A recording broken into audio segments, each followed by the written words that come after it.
May mga nagtatanong sa akin no, na mga kabayan, mga Filipinos, if maganda ba daw ang Hungary, kamusta ang work. They are messaging me directly and may mga comments then which I cannot be able to reply to you guys one by one.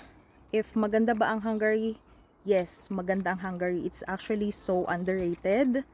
Work-wise, it depends din kung saan work kayo mapupunta. If, let's say, if mag-a-apply kayo ng mga manufacturing companies, factory, expect that it will be literally a hard work. Like me, na galing sa Middle East, ito yung, I highly recommend this to your career. Before ka lumipat dito sa Europe or wherever in the world, na nasa Middle East ka na, build your career first in the Middle East. Make sure you have a goal in the Middle East. Don't stay in one position or don't stay as an entry-level position in the Middle East. It should be your goal to have a career growth in the Middle East. Because if you miss the Middle East, I don't think you will have a chance in Europe. I'm not saying this not to motivate you or whatever.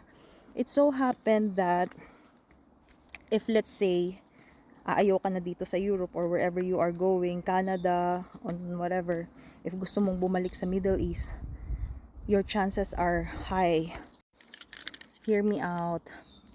Kasi sa Middle East, guys, I've witnessed a lot of things. I've experienced almost a decade there. So, sa Middle East kasi, malaki ang chance na ma-promote ka talaga hanggang sa senior level management. Even you are not college graduate, you cannot speak fluent Arabic, ang daming chances at ang laki ng chance mo talagang magawa yun sa Middle East. Dito sa Europe, what I observe is that the competition is so high. Mas mataas yung competition dito. Kasi mga Europeans, they are actually really working. I'm not saying that Arabic or Arab people don't work. They do. But majority of them are the owners of the company. Sila yung mga business people talaga. Unlike dito sa Europe na, or dito sa Hungary, I could say, ang dami ditong nagtatrabaho talaga na Hungarians. Like, yung mga bosses are Hungarians, mga managers, they are like university graduates, ganun. Talagang nagtatrabaho sila.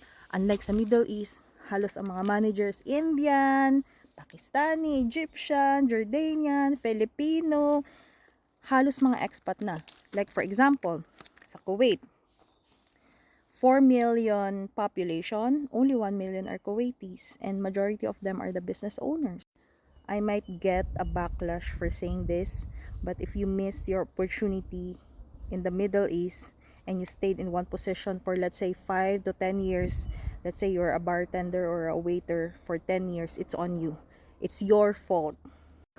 You can network with people, you can connect with your friends, mga colleagues mo dati sa work, they can help you out. It's really up to you. You can upskill, you can collaborate with people to help you na mabigyan ka ng magandang trabaho. Dito kasi sa Hungary, guys, malaki talaga yung adjustment, pati ang salary. Tsaka napansin ko din na mas kailangan talaga yung language dito na matutunan. Hindi lang dito sa Hungary ha. Na-learn ko din na kahit nasa Germany ka, nasa Austria ka, nasa Amsterdam or the Netherlands ka, kahit saang part ng Schengen or kahit anong country sa Europe, required talaga yung local language nila. So, or mas advantage I could say, kung ano ka lang na yan na lang yung work mo habang buhay, then it's up to you. If galing ka naman sa Pilipinas, let's say may experience ka sa Pinas ng 2 to 3 years and then dumiretso ka dito sa Europe, actually it's more advantage for you kasi mataas-taas pa yung time mo. Like for example, nasa 20s ka pa lang, pero pag nasa 30s, 40s, 50s ka na, you need to work times 10 if you want a career development here. Unless your main purpose of coming here is to travel, pasyal-pasyal, aglaag lang. At least naka-permit sa Schengen country, makalag ka bisag asa. I highly recommend it. Well and good. But when it comes to career development, kung may chance ka na magkaroon ng ano sa Middle East or wherever you are, fight for it there. So, yun. This is actually only my point of view based on my own experience. Then, di ko lang alam sa ibang Filipinos sa experience nila. So, I'm speaking from my almost 15 years of career experience and almost a decade na experience sa Middle East. So, yun.